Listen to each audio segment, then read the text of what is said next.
হিন্দুস্তানে যখন ইসলামের আলো ছড়াতে শুরু করেছিল তখন কিছু হৃদয় ছিল গর্বে অন্ধ, কিন্তু আল্লাহর ওলিরা জানতেন কিভাবে সেই অন্ধকারে আলো পৌঁছাতে হয়। দর্শক, আজকের এই কাহিনীটি একজন কাফের মন্ত্রীর হৃদয় পরিবর্তনের আর এক অলির হিকমতের ছোঁয়ায় সত্যের জয়ের কাহিনী। চলুন শুনি খাজা মঈনুদ্দিন চিশতি রহমাতুল্লাহ আলাইহি এর দরগায় ঘটে যাওয়া সেই অবাক করা সত্য ঘটনা। হিন্দুস্তানের এক প্রান্তে একটি রাজ্য ছিল। সেই রাজ্যে এক দয়ালু রাজা ছিলেন, কিন্তু সেই রাজা ছিলেন মূর্তি পূজারী। তিনি ছিলেন অনেক ধনী, প্রভাবশালী এবং তার রাজ্য জুড়ে বহু মন্দির ছিল। এই রাজার একজন মন্ত্রী ছিল যার নাম ছিল ভাটরাজ। ভাটরাজ ছিলেন খুবই গর্বিত, আত্মপ্রশংসাকারী এবং ইসলামের ঘোর বিরোধী। তিনি মনে করতেন ইসলাম শুধু দরিদ্র আর সামান্য মানুষদের ধর্ম, আর মুসলিম পীর দরবেশরা লোক ঠকায়। তো একদিন সকালে মন্ত্রী ভাটরাজের কাছে একজন লোক এসে বললেন, আজমির শহরে এসেছেন এক দরবেশ যার নাম খাজা মঈনুদ্দিন চিশতি রহমাতুল্লাহ আলাইহি। মানুষ তার কাছে দূর দূরান্ত থেকে দোয়া নিতে আসছে। অসুস্থরা সুস্থ হচ্ছে, আর দুঃখীরা শান্তি পায়, আর অজ্ঞানীরা তার কাছ থেকে জ্ঞান ফিরে পাচ্ছে।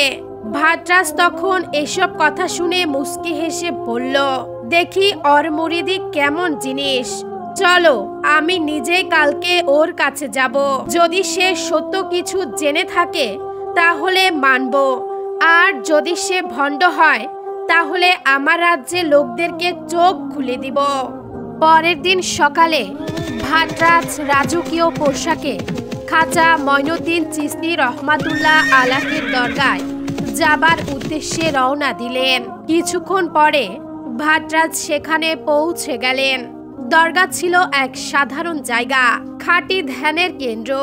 খাজা সাহেব মাটির উপরে বসা, সামনে কিছু লোক বসে আছে, কারো চোখে পানি, কেউ হাত তুলছে দোয়ার জন্য।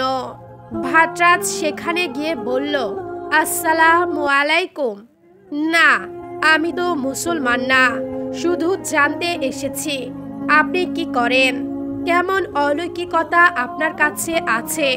খাজা মঈনুদ্দিন চিশতি রহমাতুল্লাহ আলাইহি খুব শান্তভাবে বললেন, আমি কাউকে কিছু দেখাতে আসিনি, বরং মানুষকে আল্লাহর দিকে ডাকতে এসেছি। আপনি যদি সত্যের অনুসন্ধান করতে চান তবে আমি আপনাকে বন্ধুর মতো গ্রহণ করব। যদি কৌতূহলের খেলায় আসেন তবে আপনার সময় নষ্ট হবে। ভাটরাজ কিছুটা অপ্রস্তুত হয়ে পড়লেন। এত দৃঢ়, বিনয়ী অথচ জ্ঞানী এমন উত্তরে তার গর্ব ভেঙে দিল। তিনি কিছুক্ষণ চুপ করে থেকে প্রশ্ন করলেন, আপনি কি প্রমাণ করতে পারবেন যে আল্লাহ আছেন?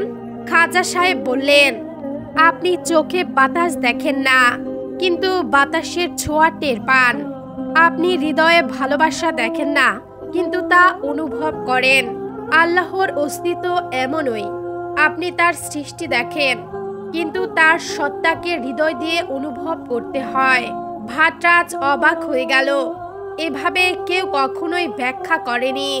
সে চুপ হয়ে দরগায় বসেই রইল। এরপর সে সেখান থেকে চলে গেল।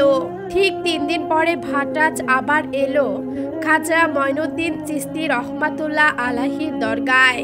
এবার তার চোখে ছিল নম্রতা। সে বলল, হযরত, আমি সারা জীবন ভুল ভেবেছি, আপনি আমাকে সঠিক পথ দেখিয়েছেন, আমি ইসলাম গ্রহণ করতে চাই।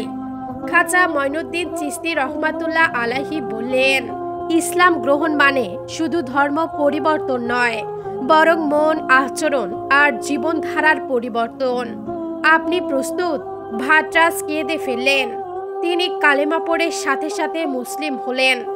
তার নাম রাখা হলো আব্দুল হক। এমন ঘটনায় সেই রাজ্যে আলোড়ন সৃষ্টি হলো। এরপর বহু কাফের ভেবে দেখল, এই ইসলাম কি যে একজন গর্বিত মন্ত্রীকেও বদলে দিতে পারে। খাজা মঈনুদ্দিন চিশতি রহমাতুল্লাহ আলাইহি কোনো অলৌকিক কেরামতি দেখিয়ে মানুষকে ইসলাম গ্রহণে বাধ্য করেননি, বরং নিজের চরিত্র, দয়া, যুক্তি ও আল্লাহর ভক্তির মাধ্যমে হাজার হাজার হৃদয় জয় করেছিলেন। তার জীবন থেকে শিক্ষা, আল্লাহর দাওয়া দিতে হয় হিকমতের সাথে, হৃদয়ের দরজা খুলে।